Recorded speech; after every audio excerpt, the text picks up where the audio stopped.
there's one more kind of force problem that you need to know how to solve. In this case, they don't give us the acceleration, because remember, we know that force equals mass times acceleration.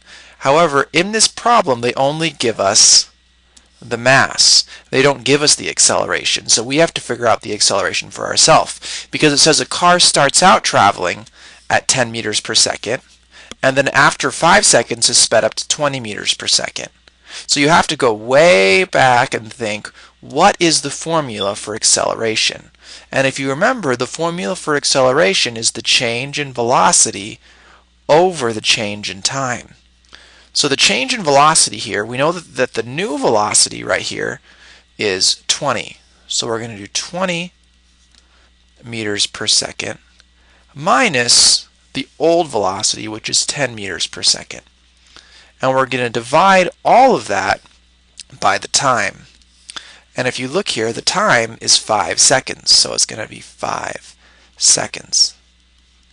And when we do this problem, we have 20 minus 10 is 10, so we have 10 meters per second. And we're going to divide that by the time, which is 5 seconds.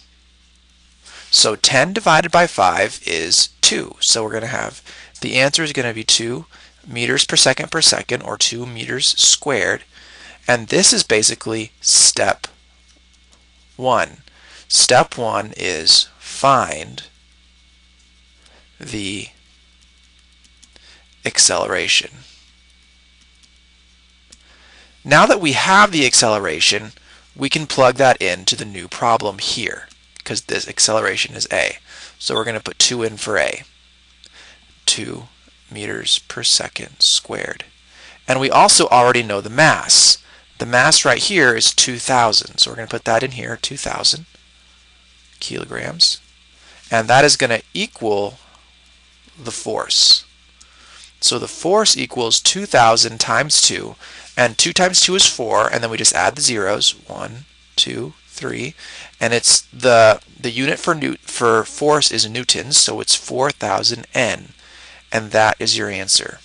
So it's not too much harder of a problem. You just have to remember that in step 1 you have to find the acceleration, and then you can plug that into the new problem.